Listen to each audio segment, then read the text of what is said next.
Hello students, welcome to my channel. I am Kanchan Nagpal. Today we are going to start chapter 6. आज हम start करने वाले हैं chapter 6 history. The name of the chapter is Kingdoms, Kings and an Early Republic. Chapter का name है Kingdoms, Kings and an Early Republic. Means राज्य, राजा और प्रारंभिक गणराज्य. तो आइए यहाँ पर एक स्टोरी दी गई है, वो स्टार्ट करते हैं. पहले हम election day. Shankaran walk up to see his grandparents all ready to go and vote. Shankaran सुबह उठा और उसने देखा कि उसके ग्रैंड पेरेंट्स रेडी हो रहे हैं, तैयार हो रहे हैं और वोट डालने जा रहे थे. They wanted to be the first to reach the polling booth. वे चाहते थे कि वो सबसे पहले पोलिंग बूथ पर पहुँचे. Why? Shankaran wanted to know. क्यों? शंकरन जानना चाहता था. Were they so excited?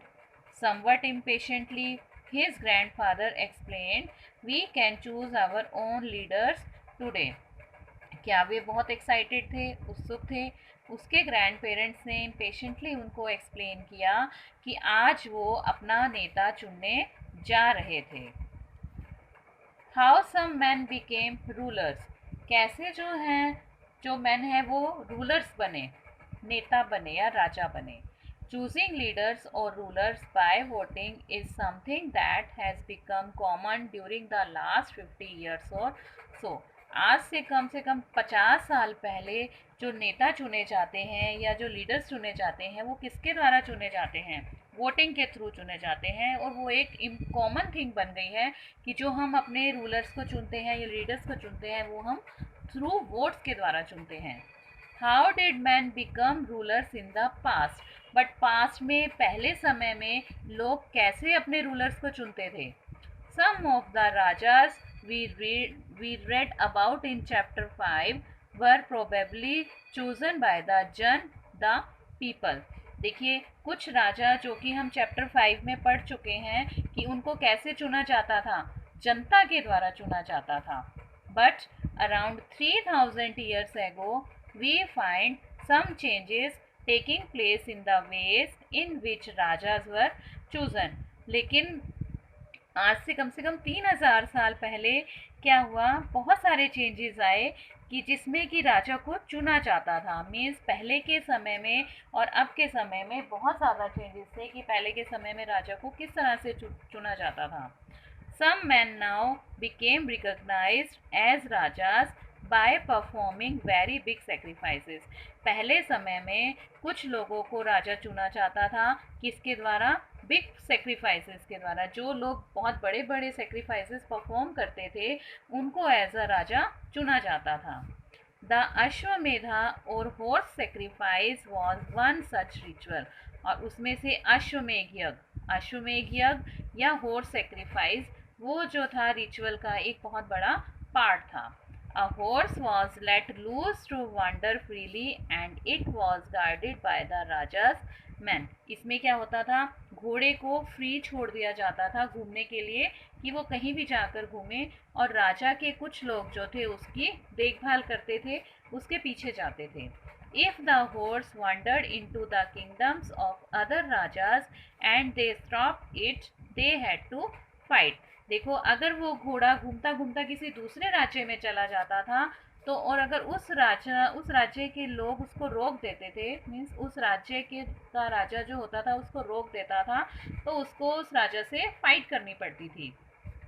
If they allowed the horse to pass, अगर वो राजा जो है घोड़े को जाने देता था, it meant that they accepted that the raja who wanted to perform the sacrifice was stronger than them. और अगर वो राजा जो था उसको छोड़ देता था घोड़े को, तो इसका मतलब क्या होता था कि जिसने घोड़ा छोड़ दिया है वो जिसका घोड़ा है उसको जो है वो ज़्यादा पावरफुल समझता था, ज़्यादा स्ट्रोंगर समझता था अपनी बजाय. These rajas were then invited to the sacrifice, which was performed by specially trained priests who were rewarded with gifts. देखो, और जब जिस राजा का घोड़ा होता था फिर वो सेक्रीफाइस परफॉर्म करता था और वो बहुत सारे राजाओं को इनवाइट भी करता था. ठीक है. और ये जो सेक्रीफाइसेस होते थे वो कौन परफॉर्म करते थे? ट्रेंड प्रिस्ट, जो बहुत ट्रेंड पुरोहित होते थे, पंडित होते थे, उनके द्वारा ये सेक्रीफाइस परफॉर्म किया जाता था। Who were rewarded with gifts, और उनको बाद में गिफ्ट्स भी दिए जाते थे, उपहार दिए जाते थे। The Raja who organized the sacrifice was recognized as being very powerful, and all those who came brought gifts for him. राजा जो कि सेक्रीफाइस ऑर्गेनाइज करता था, यज्ञ जो ऑर्गेनाइज करता था राजा, वो क्या माना जाता था? बहुत पावरफुल माना जाता था, बहुत शक्तिशाली माना जाता था। और जो लोग वहाँ पर इनवाइट होते थे, जो सेक्रीफाइस देखने आते थे, वो उस राजा के लिए बहुत सारे गिफ्ट्स भी लेकर आते थे। The raja was a central figure in these rituals. राजा जो था वो एक सेंट्रल फिगर था इस रिचुअल में, मतलब एक बहुत इम्पोर्टेंट पार्ट था राजा उन रिचुअल्स का। ही often had a special seat, उसको जहाँ पर बिठाया जाता था वो एक स्पेशल सीट होती थी। अ थ्रोन और अ टाइगर स्किन, चाहे तो वो सिंहासन होता था या उसको एक टाइगर की खाल होती थी, मीन्स उसको एक स्पेशल सीट पर बिठाया जाता था राजा को, या तो वो सिंहासन होता था या फिर टाइगर की स्किन होती थी। His charioteer, who was his companion in the battlefield and witnessed his exploits, chanted tales of his glory. देखिए, जो उनका सारथी होता था राजा का, जो कि उसका साथी होता था राजा का, जो हर बैटल में उसके साथ होता था राजा के साथ, और जितने भी उसको कोई प्रॉब्लम होती थी अगर राजा को, या जो भी कोई एक्सप्लॉयटेशन होता था राजा का, तो उसका विटनेस होता था, मीन्स उसके साथ वो बराबरी का भागीदार होता था। तो वो क्या करता था? Chanted tales of his glory, तो वो सारथी जो होता था सेक्रीफाइस में अपने राजा की वीरता की कहानियां सुनाया करता था। His relatives, especially his wives and sons, had to perform a variety of minor rituals. और जो राजा के रिलेटिव्स होते थे, स्पेशली उसकी वाइफ हो गई या सन हो गए, तो उनको भी उन रिचुअल्स में कुछ वैरायटी परफॉर्म करनी पड़ती थी, मीन्स वो भी परफॉर्म करते थे रिचुअल्स में।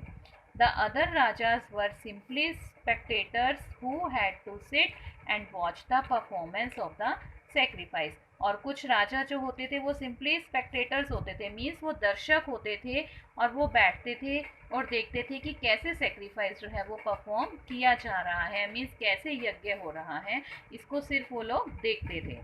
Priest perform the rituals including the sprinkling of sacred water on the king. और जो प्रीस्ट यज्ञ करते थे, जो सेक्रीफाइसेस परफॉर्म करते थे, वो क्या करते थे? राजा के ऊपर स्केर्ड वाटर में पवित्र जल जो होता था वो भी छिड़कते रहते थे। The ordinary people, the wish और वैश्या ऑल्सो ब्रॉड गिफ्ट्स। और जो साधारण लोग होते थे जिनको कि वैश्य कहा जाता है, वो भी क्या करते थे? गिफ्ट्स लेकर आते थे अपने साथ। However, some people, such as those who were regarded as Shudras by the priest, were excluded from many rituals. और इसके अलावा जो और लोग होते थे जिनको कि शूद्र कहा जाता था, और ये शूद्र कौन कहते थे उनको? प्रिस्ट, मीन्स प्रिस्ट ने ही उनको शूद्र का नाम दिया हुआ था कुछ लोगों को, तो उनको इन रिचुअल्स में पार्टिसिपेट करने नहीं दिया जाता था, मीन्स वो जो शूद्र थे वो इन रिचुअल्स का हिस्सा नहीं बन पाते थे। Make a list of all those who would be present at the sacrifice. अब आप एक लिस्ट बनाइए कि कौन से जो लोग हैं वो सेक्रीफाइस में प्रेजेंट हो सकते थे, मीन्स कौन से ऐसे लोग हैं जिनको यज्ञ में आने की परमिशन थी या अलाउ करते थे उनको आने के लिए। Which are the categories that are described in the term of their occupations? और कौन सी ऐसी कैटेगरीज थी जिनमें ऑक्यूपेशंस के आधार पर भी उन लोगों को डिस्क्राइब किया जाता था, और वो ऑक्यूपेशन के बेस पर भी वो लोग सेक्रीफाइसेस में आने नहीं, मतलब उनको अलाउ नहीं किया जाता था, ऑक्यूपेशन के बेस पर भी उनको यज्ञ में आने नहीं दिया जाता था। तो आइए हमारा नेक्स्ट टॉपिक है वर्ण। We have many books that were composed in North India, especially in the areas drained by the Ganga and the Yamuna during this period. देखिए उस पीरियड के दौरान जो थी बहुत सारी बुक्स कंपोज की गई हैं, लिखी गई हैं नॉर्थ इंडिया में, और वो नॉर्थ इंडिया में वो एरियाज हैं जहाँ पर गंगा और यमुना नदी बहती है। These books are often called later Vedic. because they were composed after the Rig Veda, about which you learnt in chapter 5. और देखिए इन बुक्स को क्या कहा जाता था, लेटर वैदिक। इन बुक्स को लेटर वैदिक कहा जाता था। क्यों कहा जाता है इनको लेटर वैदिक? क्योंकि ये ऋग्वेद के बाद कंपोज की गई थी। जब जो ऋग्वेद के बाद जो बुक्स कंपोज की गई उनको हम क्या कहते हैं, लेटर वैदिक कहते हैं। ओके, और ये ऋग्वेद के बारे में आपने कौन से चैप्टर में पढ़ा? चैप्टर 5 में आप ये पढ़ चुके हैं ऋग्वेद के बारे में। These include the Samaveda, Yajurveda and Atharvaveda as well as other books. और इसमें कौन कौन सी बुक्स इंक्लूड हैं? सामवेद, यजुर्वेद, अथर्ववेद और ऐसी ही कुछ और बुक्स इसके अंदर इंक्लूड हैं। These were composed by priests and described how rituals were to be performed. ये बुक्स किसके द्वारा लिखी गई थी? प्रीस्ट के द्वारा लिखी गई थी, ठीक है। और इसमें डिस्क्राइब किया गया था कि रिचुअल्स को कैसे परफॉर्म करना होता है। They also contain rules about society, और उसमें जो है कुछ सोसाइटी के रूल्स भी मेंशन किए हुए होते थे कुछ बुक्स में कि सोसाइटी में किस तरह के रूल्स को फॉलो करना चाहिए। There were several different groups in society at this time. उस समय में जो सोसाइटी में जो थे बहुत सारे ग्रुप्स होते थे, प्रीस्ट एंड वॉरियर्स। उसमें से जो ग्रुप होते थे वो प्रीस्ट के, पुरोहित के या सैनिकों के होते थे। Farmers, herders, traders, craft persons, labourers, fishing folk and forest people. Priest और वॉरियर्स के अलावा जो होते थे, फार्मर्स होते थे किसान, चरवाहे, व्यापारी, क्राफ्ट पर्सन मजदूर, जो फिश पकड़ते थे वो लोग, और फॉरेस्ट पीपल होते थे। Some priest and warriors were rich as were some farmers and traders. कुछ प्रीस्ट और जो वॉरियर्स होते थे, मीन्स पुरोहित और जो सैनिक होते थे वो रिच होते थे। ऐसे ही फार्मर्स और ट्रेडर्स भी थे जो रिच होते थे, अमीर होते थे। Others including many herders, craft persons, labourers, fishing folk and hunters and gatherers were poor. और इसके अलावा जो हर्डर्स होते थे, चरवाहे, क्राफ्ट पर्सन्स होते थे जो कि क्राफ्ट्स की चीज़ें बनाते थे, जैसे कि टोकरियाँ बना दी, ठीक है, या कुछ और सामान, कपड़े का सामान बुन दिया। लेबरर्स मजदूर होते थे या जो मछली पकड़ते थे। हंटर्स होते थे जो पशुओं का शिकार करते थे। गैदरर्स मीन्स जो अपना भोजन इकट्ठा करते थे इधर उधर से, वो उन लोगों को क्या माना जाता था? पुअर माना जाता था। The priest divided people into 4 groups. और जो पुरोहित ने इन लोगों को 4 ग्रुप्स में डिवाइड किया हुआ था, कॉल्ड वर्न्स। और उनको क्या कहा जाता था? वर्ण कहा जाता था।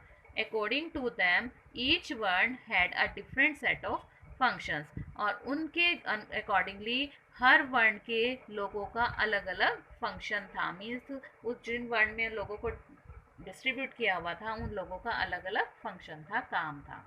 The first varna was that of the Brahmins. और जो फर्स्ट वर्ण था वो क्या था? ब्राह्मणों का, पंडितों का वर्ण था। Brahmins were expected to study and teach the Vedas. और ब्राह्मण का क्या काम था? ब्राह्मण जो थे वो वेद को पढ़ते भी थे और पढ़ाते भी थे। Perform sacrifices and receive gifts. और ब्राह्मण क्या करते थे? सेक्रीफाइस परफॉर्म करते थे और गिफ्ट्स भी रिसीव करते थे। In the second place were the rulers also known as Kshatriyas. और जो सेकंड प्लेस था वो क्या था? राजाओं का प्लेस था, जिनको कि हम क्या कहते हैं? क्षत्रिय कहते हैं। क्षत्रिय के नाम से जाने जाते थे वो। They were expected to fight battles and protect people. और क्षत्रियों का क्या काम था? वो जो थे फाइट करते थे, युद्ध में लड़ाई करते थे और लोगों की रक्षा करते थे। थर्ड वर द विश और द वैश्यास। और जो थर्ड कैटेगरी थी लोगों की वो क्या थी? वैश्या थी। They were expected to be farmers, herders and traders. और वो लोग क्या हो सकते थे? वैश्यास फार्मर्स हो सकते थे, हर्डर्स हो सकते थे या ट्रेडर्स हो सकते थे। Both the kshatriyas and the vaishyas could perform sacrifices. और क्षत्रिय को और वैश्या इन दोनों को सेक्रीफाइस में परफॉर्म करने की इजाज़त थी। मीन्स ये दोनों सेक्रीफाइस में परफॉर्म कर सकते थे, वहाँ पे जाना उनको अलाउड था। Last were the Shudras. और जो लास्ट वर्ण है हमारा वो है शूद्र। who had to serve the other three groups and could not perform any rituals. देखिए लास्ट ग्रुप हमारा आता है शूद्र का, और ये शूद्र क्या करते थे, जो पहले वाले तीन ग्रुप्स हैं उनकी सेवा करते थे, ठीक है, और उन्हें कोई भी रिचुअल परफॉर्म करने का अधिकार नहीं था. Often women were also grouped with the Shudras, और जो वुमेन होती थी वहाँ की शूद्र औरतें जो होती थी उनको भी इसी ग्रुप में रखा जाता था, मीन्स उन्हें भी शूद्र माना जाता था. Both women and Shudras were not allowed to study the Vedas, और देखिए वुमेन को और शूद्र को वेदों को पढ़ने का अधिकार नहीं था, उनको नहीं अलाउ था कि वो वेद भी पढ़ सकें. The priest also said that these groups were decided on the basis of birth. और देखो पुरोहित ने क्या किया, पुरोहितों ने कहा कि जो इन ग्रुप्स को डिवाइड किया जा रहा है वो किसके आधार पर है, बर्थ के आधार पर भी है. मीन्स जो हम लोगों को डिवाइड कर रहे हैं लोगों को, तो वो बर्थ के हिसाब से उनके जन्म के आधार पर हम उनको डिवाइड करते हैं. For example, if once father and mother were Brahmins, one should automatically become a Brahmin and so on. Example के लिए अगर किसी के फादर और मदर ब्राह्मण थे तो जो उनका बेटा होगा ऑटोमेटिकली वो भी एक ब्राह्मण होगा, और आगे इसी तरह से. मीन्स अगर कोई शूद्र है, किसी के मदर फादर शूद्र हैं, तो उनका जो बेटा होगा वो भी क्या होगा, शूद्र होगा. तो उनको बर्थ के आधार पर भी क्या किया हुआ था, प्रीस्ट ने उनको डिवाइड किया हुआ था लोगों को. Later they classified some people as untouchable. उसके बाद क्या हुआ, कुछ लोगों को अनटचेबल की कैटेगरी में भी रखा हुआ. अनटचेबल मीन्स अछूत, कुछ लोगों को अछूत भी माना जाने लगा. These included some craft persons, hunters and gatherers, as well as people who help perform burials and cremations. अब देखिए, अब अनटचेबल में देखो कौन कौन से लोगों को इंक्लूड किया गया. क्राफ्ट पर्सन, जो कि देखो ये कपड़ा बुनते थे, टोकरियाँ बनाते थे या दरियाँ बनाते थे, उन लोगों को रखा गया. हंटर्स को रखा गया जो कि एनिमल्स का शिकार करते थे. गैदरर्स जो कि इधर उधर से भोजन इकट्ठा करके अपना जीवन यापन कर रहे थे, ठीक है. और कुछ ऐसे लोग थे जो कि बरियल्स और क्रीमेशंस करते थे. मीन्स बरियल्स मीन्स जब लोग मर जाते थे तो उनको कब्र में दफनाते थे, या जैसे कोई लोग मर गए तो उनको जैसे चिता जलाते हैं उनकी शमशान घाट में, उस तरह से जो काम करते थे लोग, उनको किस कैटेगरी में रखा गया, अनटचेबल की कैटेगरी में रखा गया.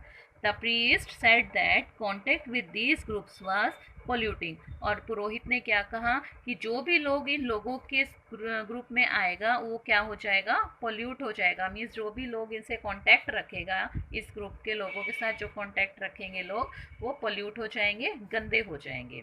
Many people did not accept the system of वर्ण laid down by the Brahmins. और कुछ लोगों ने जो ये सिस्टम बनाया हुआ था वर्ण का, जो कि ब्राह्मण ने बनाया था, उनको कुछ लोगों ने एक्सेप्ट नहीं किया. Some kings thought they were superior to the priest. कुछ राजाओं ने क्या सोचा, कुछ राजाओं ने सोचा कि हम जो है पुरोहित से ज़्यादा सुपीरियर हैं, मीन्स हम पुरोहितों से ज़्यादा अच्छे हैं. Others felt that birth could not be a basis for deciding which one people belonged to. कुछ लोगों ने सोचा कि जो बर्थ के आधार पर जो हम ये डिफरेंस कर रहे हैं, जो हम डिफ्रेंशिएट कर रहे हैं बर्थ के आधार पर लोगों का, वो ठीक नहीं है.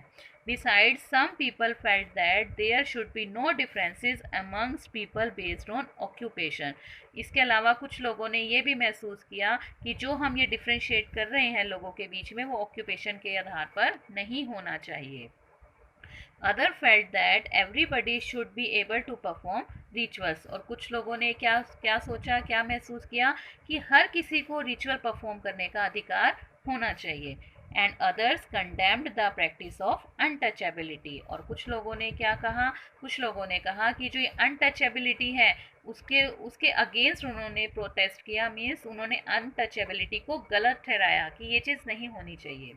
Also, there were many areas in the subcontinent, such as the northeast, where social and economic differences were not very sharp and where the influence of the priest was limited. देखिए, इसके अलावा कुछ ऐसे सब कॉन्टिनेंट्स हैं, कुछ ऐसे areas हैं नॉर्थ ईस्ट में जहाँ पर सोशल और इकोनॉमिकल डिफरेंसेस जो हैं वो इतने ज़्यादा शार्प नहीं थे.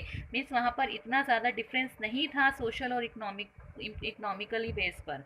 और वहाँ पर जो प्रीस्ट भी थे वो भी इतने ज़्यादा इन्फ्लुएंस नहीं करते थे.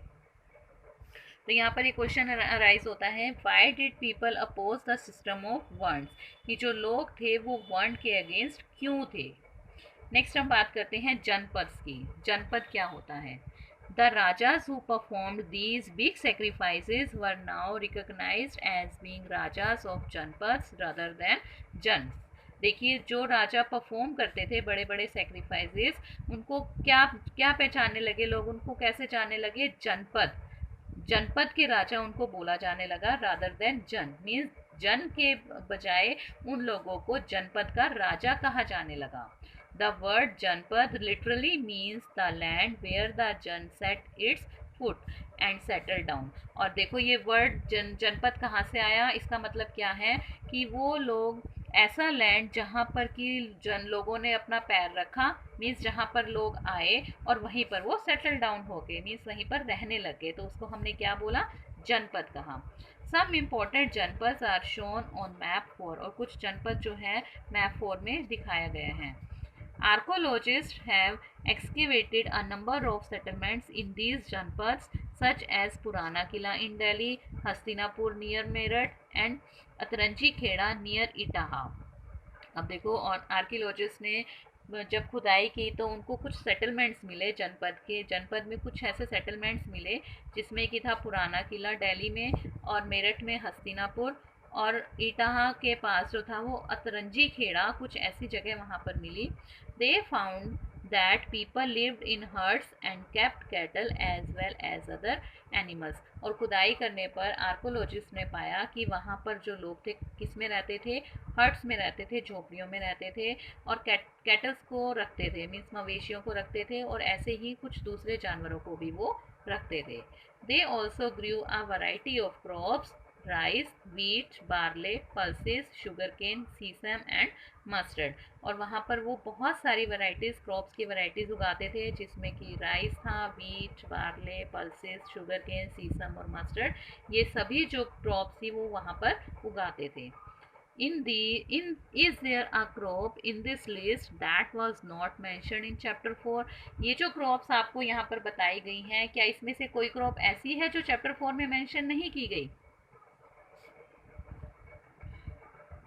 दे मेड अर्दन पोर्ट्स, और जो जनपद के लोग थे वो क्या बनाते थे? अर्दन पोर्ट्स में मिट्टी के घड़े बनाते थे। Some of these were grey in colour, other were red, और उसमें से कुछ जो थे ग्रे कलर के होते थे पोर्ट्स, और कुछ रेड कलर के होते थे। One special type of pottery found at these sites is known as painted grey ware. और देखो, एक स्पेशल टाइप की पोट्री जो है वहाँ पर पाई गई है इस साइट में, जिसको कि क्या कहा जाता है? पेंटेड ग्रे वेयर कहा जाता है। As is obvious from the name, these grey pots had painted design, usually simple lines and geometrical patterns. देखो, जैसे कि नाम से ही पता चल रहा है, पेंटेड ग्रे वेयर मीन्स जो ये पोर्ट्स होते थे वो किस कलर के होते थे? ग्रे कलर के होते थे, और उन पर डिज़ाइन पेंट किए जाते थे।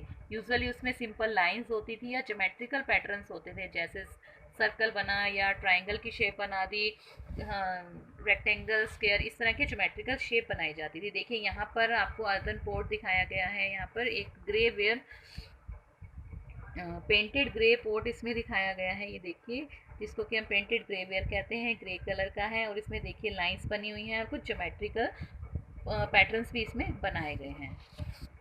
नेक्स्ट हमारा टॉपिक है महाजनपद। About 2500 years ago, some janpads became more important than others and were known as महाजनपद। लगभग 2500 साल पहले कुछ जनपद जो थे वो बहुत इम्पोर्टेंट बन गए दूसरे जनपद से, और उनको क्या माना जाने लगा, क्या कहा जाने लगा? महाजनपद उनको कहा जाने लगा। Some of these are shown on map 4। कुछ देखो मैप 4 में दिखाए गए हैं। यहाँ पर देखिए, ये गांधार है, यहाँ पांचाल है, कुरु है, ठीक है, ये सब महाजनपद है। अवंती, वैशाली, अंगा, ठीक है, ये जो सारे जनपद हैं वो महाभारत के कैरेक्टर्स पर रखे गए हैं। आपने महाभारत देखी होगी, उसमें आपने गांधार पढ़ा, गांधार नरेश, गांधार की राजधानी। कुरु है, पंचाल है, पंचाली रहती थी यहाँ पर। अंग करण जो है उसको ये जगह मिली हुई थी। तो ये जो जितने भी कैरेक्टर्स आपको दिखाए गए हैं महाजनपद के, वो महाभारत से लिए गए हैं। मोस्ट जनपद had a capital city, many of these were fortified. बहुत सारे महाजनपद की क्या होती थी, कैपिटल सिटी होती थी, मीन्स एक सिटी को कैपिटल बना दिया जाता था उसकी, और कुछ जो होते थे उनको फोर्टिफाइड कर दिया जाता था, मीन्स किला बना दिया जाता था उनके चारों तरफ। This means that huge walls of wood, brick और stone were built around them. इसका मतलब क्या होता था, जो ये किले बनाए जाते थे उसमें क्या यूज़ किया जाता था, वुड यूज़ की जाती थी, ब्रिक ईंटें और पत्थरों से जो है वो उसके चारों ओर एक दीवार बना दी जाती थी और उसको किले का नाम दे दिया जाता था। Forts were probably built because people were afraid of attacks from other kings and needed protection. और देखो ये जो किले बनाए जाते थे वो क्यों बनाए जाते थे, क्योंकि लोगों को डर लगता था कि कोई दूसरा राजा उन पे अटैक ना करे, ठीक है, और वो अपनी प्रोटेक्शन कर सके, उनको ज़रूरत हो सके अपनी प्रोटेक्शन करने की। It is also likely that some rulers wanted to show how rich and powerful they were by building really large, tall and impressive walls around their cities. और कुछ लोग क्या सोचते थे, कुछ राजा क्या सोचते थे कि वो अपने आप को अमीर दिखाना चाहते थे और पावरफुल, शक्तिशाली दिखाना चाहते थे, कि अपनी बिल्डिंग्स, इतनी बड़ी बड़ी बिल्डिंग्स बनाकर, इम्प्रेसिव वॉल्स बनाकर, अपनी शहर के चारों ओर बनाकर वो अपने आप को रिच प्रूव करना चाहते थे और शक्तिशाली दिखाना चाहते थे। Also in this way the land and the people living inside the fortified area could be controlled more easily by the king. और यह भी है कि देखो जो फोर्टिफाइड बनाया जाता था, जो किला बनाया जाता था, उसमें जो लोग रहते थे उनको वो राजा जो है इजीली कंट्रोल कर सकते थे। Building such huge walls required a great deals of planning. और इतनी बड़ी बड़ी बिल्डिंग्स को बनाने के लिए बहुत सारी प्लानिंग की ज़रूरत होती थी, बहुत प्लानिंग की जाती थी कि कैसे इतनी बड़ी बड़ी दीवारें बनाई जाएं। Thousands, if not lakhs of bricks or stones had to be prepared. लाखों में नहीं तो हजारों में ईंटें और पत्थरों को तैयार किया जाता था। This in turn meant enormous labor provided possibly by thousands of men, women and children. अब देखो इसके लिए क्या होता था, जब इतनी बड़ी बड़ी दीवारें बनानी है तो बहुत बड़ी बड़ी लेबर भी चाहिए, ठीक है, इसके लिए हज़ारों की तादाद में आदमी, औरत और बच्चों को लगाया जाता था एज अ लेबर के रूप में। And resources had to be found for all of these. और इसके लिए बहुत सारे रिसोर्सेज भी ढूंढना पड़ता था, बहुत सारे रिसोर्सेज को, कौन कौन से रिसोर्सेज इसमें यूज़ किए जाने हैं तो उनको भी ढूंढना जाता था। The new rajas now begin maintaining आर्मीज। अब जो नए राजा थे उन्होंने आर्मीज को रखना शुरू कर दिया था। Soldiers were paid regular salaries and maintained by the king through out the year. अब जो सोल्जर्स रखे जाते थे तो उनको क्या किया जाता था, उनको सैलरी दी जाती थी, रेगुलर सैलरी पे की जाती थी, और उनको जो था पूरे साल राजा के द्वारा उनको मेंटेन किया जाता था, मीन्स वो वहीं पर रहते थे, राजा के लिए काम करते थे। Some payments were probably made using punch marked coins. और जो उनको सैलरी दी जाती थी, जो उनको पेमेंट्स दी जाती थी, उन पे क्या लगा हुआ था, पंच मार्क लगा हुआ था, उन सिक्कों पर एक चिन्ह लगा हुआ होता था और वही कॉइन्स उनको दिए जाते थे। You will read more about these coins in chapter 9. आप चैप्टर 9 में इन कॉइन्स के बारे में आगे पढ़ेंगे। List two ways in which the rajas of the Mahajanpads were different from those mentioned in the Rig Veda. देखो लिस्ट बनाओ two ways की, इस जिसमें कि राजा जो थे, महाजनपद के जो राजा थे वो डिफरेंट थे किससे, जो ऋग्वेद में जो मेंशन किए गए हैं राजा, उनसे जो महाजनपद के राजा थे वो डिफरेंट थे। इसकी आप टू लिस्ट बनाओ इसमें। तो here we have completed our part 1 of chapter 6। Okay, यहाँ पर हमारा पार्ट 1 कंप्लीट हो गया चैप्टर का। Next part we will read in our next video. So don't forget to like, share and subscribe my channel. Thank you students. Bye bye.